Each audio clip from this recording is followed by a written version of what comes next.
Vuela alto, escrito por la autora María Villegas. Un cambio de perspectiva puede cambiar tu vida. Por lo general, los libros son una puerta que abren a un mundo diferente al tuyo. Piénsalo. Cada día tu vida empieza de nuevo. No sirve de nada querer quedarte plantado en un momento. En el tiempo te lleva siempre hacia adelante. No vale la pena quedarte estancado de verdad, porque la vida empieza cada vez de nuevo. Siempre hay un constante empezar. Cada uno de nosotros tiene una sola vida, pero existe un enorme tesoro de conocimientos acumulado por otros que viven antes que nosotros. Por eso dice que los libros son una puerta que abren a un mundo totalmente diferente al tuyo. Es como tener una cantidad de hermanos, una cantidad de amigos mayores que han dejado su experiencia guardada para uno, para nosotros. Cuando te preguntamos así, si te pregunto acerca de la amistad, ¿tú qué piensas acerca de la amistad? Todo lo que tu amiga hace por ti, eso es la amistad. Tú tienes que estar dispuesto a hacer también por tu amigo. Todo lo que esa persona hace por ti, tú también tienes que estar dispuesta a hacer eso mismo por esa persona. Eso se le llama amistad. Cuando tú no estás dispuesta a hacer lo mismo, no es amistad. Lo mismo pasa con esa persona. Cuando tú haces las cosas bien de cierta manera y la otra persona no hace lealtad, pues no es amistad. Las amistades, o sea, es algo mutuo. Deberían serlo siempre. Además, tu amigo es alguien que te observa de algún modo. Podríamos decir que es un testigo de lo que eres. Un desconocido puede ser amable o amistoso, pero en ese sentido queda claro que un desconocido nunca podría ser tu amigo. La vida es movimiento y un amigo se mueve al lado tuyo. Tu amigo te acompaña mientras tú te construyes como persona. Un amigo hace que te rías, que te diviertas. Tu amigo siempre te dirá la verdad. Tu amigo te desea el bien. Tu amigo te valora, te respeta por quien eres. Eso pasa con los verdaderos amigos. Son capaces de quitarse todas las máscaras y de decirse todas las verdades. Aristóteles creía que ser amado es algo más valioso que ser admirado. Por eso, antes que nada, antes que aprender a leer y a escribir, antes que sumar y restar, alguien debería enseñarnos a cuidarnos y a querernos. Entonces no se trata solamente de la amistad externa, sino que ese concepto de amistad es lo que nosotros debemos ser con nosotros. En general, durante la niñez, uno se dedica principalmente a divertirse. Claramente, la niñez es una etapa en la que las capacidades para imitar son excelentes. Adaptarse. La adaptación, según Jean Piaget, es el motor del desarrollo. Si quieres evolucionar, es mejor que tú te empieces a adaptar, a mejorar, a desarrollarte. Más vale que te adaptes. Ese proceso de adaptación busca en algunas ocasiones la estabilidad, en otras el cambio. Que te adaptes al cambio, tú vas a poder tener estabilidad en tu vida. Que te adaptes. Si no te adaptas, entonces no vas a poder avanzar y te vas a quedar estancado. La acomodación. Para eso existe la acomodación, que es lo que más nos desafía. Hace que nosotros nos reiniciemos para poder adaptarnos a las nuevas condiciones que se nos presentan en el mundo. Eso suele pasar cuando nos mudamos, cuando, digamos, por ejemplo, tenemos un nuevo trabajo, cuando entramos por primera vez al colegio, cuando rompemos con una expareja. Todo nuestro mundo cambia. Entonces, por eso mismo uno tiene que acomodarse a esa situación para poderse adaptar y poder salir adelante. Ordena tu exterior. Ordenar, limpiar, sacar cosas, mueve toda la energía a tu alrededor y abre el espacio a lo nuevo. Organiza tu entorno. Ayuda a que también se organice tu interior. Cada vez que tú organizas tu exterior, ayuda a que también tu interior se organice. Hay una serie de afirmaciones que dicen, di cosas como: ya es hora de soltar, me lo permito, puedo dejar ir el pasado, suelto toda la tensión, suelta todo el miedo, suelta toda la rabia, suelta toda la culpa, suelta toda la tristeza, suelta todas las viejas limitaciones que te mantienen ahí triste, todas esas creencias limitantes, suelta que ya estás en paz, la paz está contigo, estás en paz con el proceso de tu vida, estás a salvo, estás bien. Si tú eres perezoso, tu mente se vuelve perezosa. Resiliencia. Una persona que le cuesta hacer algo es porque se ha vuelto perezoso. Entonces una persona que tiene esa infinidad limitante a nivel cognitivo, pues es porque la persona pues no hace las cosas por pereza. Resiliencia es la capacidad de una persona para superar situaciones traumáticas. Eso es un concepto claro de lo que es la resiliencia, que normalmente la solemos escuchar por todos lados. Entonces tú dirás, bueno, ¿pero qué es resiliencia? Entonces es la capacidad que tiene cada ser humano, o la capacidad que tienen ciertos seres humanos para poder superar esos traumas.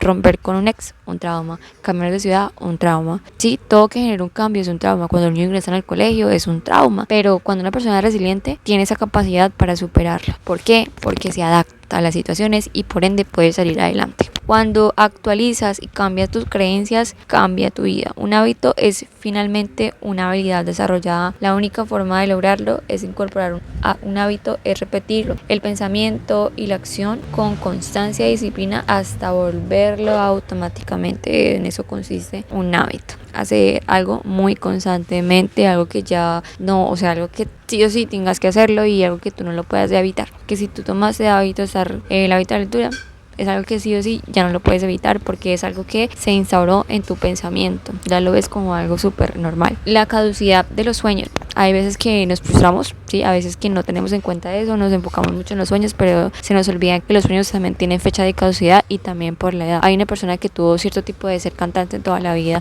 pero digamos, o qué te digo yo, por ejemplo, a cierta edad, por ejemplo, un certamen de belleza de un reinado y ya tendrás por ahí 60 años, pues obviamente, pues sí, hay que a veces ser realistas, ¿no? Haz una lista de los sueños que tienes, sí, actualízalos, de manera que sea consecuente con lo que estás viviendo, porque hay personas que realmente esos sueños que tenían no coinciden con su realidad, entonces no son consecuentes con lo que están viviendo en el momento, ni con su edad, ni con lo que tienen, ni con lo que quieres proyectar.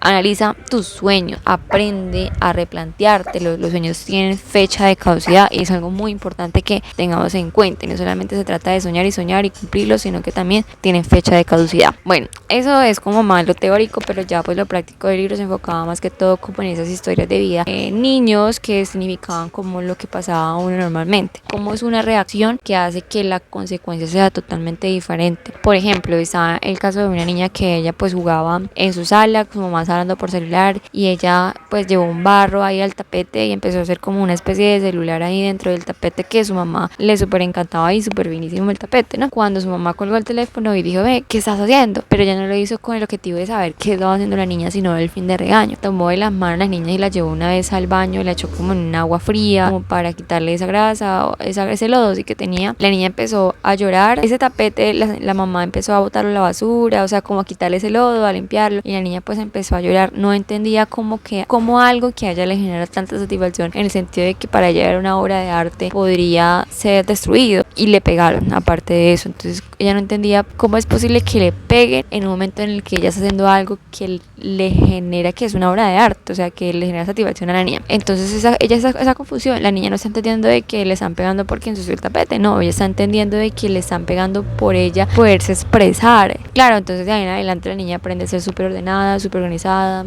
sí, súper pulcra en lo que hace, pero ella crece, entonces llega una etapa en la que ella pues le da miedo nadar, o sea, no toma riesgo, hace todas las cosas siempre y cuando no se tome un riesgo, entonces se vuelve una persona bastante limitada. Ella misma es la que se limita y es por lo que pasó en su infancia y ella no se acuerda de eso, o sea, ni siquiera la mamá se acuerda de eso y nadie se acuerda de eso, pero eso la condicionó a que su personalidad sea de esa manera. Esa misma historia la cuentan en la misma, pero una reacción muy diferente. Bueno, entonces sucedió lo mismo, la niña hizo su figurita, la mamá reaccionó y quedó sorprendida de ver cómo la niña a tan temprana edad pudo hacer la forma casi de un celular, o sea, como un cuadradito, dejarlo así para cuando llegara su papá y podérselo mostrar. Pero sin embargo ella le dijo, la próxima vez te va a comprar unas cartulinas, un papel para que tú puedas hacerlo, y te va a comprar plastilina para que tú puedas seguir haciendo tus obras de arte. Cuando llegó el papá quedó impactado, se quedó totalmente como orgulloso de que su niña pues a tan temprana edad pudiera hacer esas figuras. Entonces la niña pues se sintió súper a gusto. La niña creció y con el tiempo ella fue aprendiendo de que ella puede pasar esos límites. Es una persona bastante arriesgada que le genera obviamente esa proyección que la saca de su zona de confort, que le trae muchos beneficios a nivel personal, siempre y cuando no dañe las cosas de otras personas, siempre y cuando no pase por encima de los demás o no ensucie, ¿sí? O sea, como que no cause ningún daño externo. La personalidad de ambas niñas en las mismas situaciones, pero diferentes circunstancias de reacción. Entonces la otra persona se volvió más arriesgada.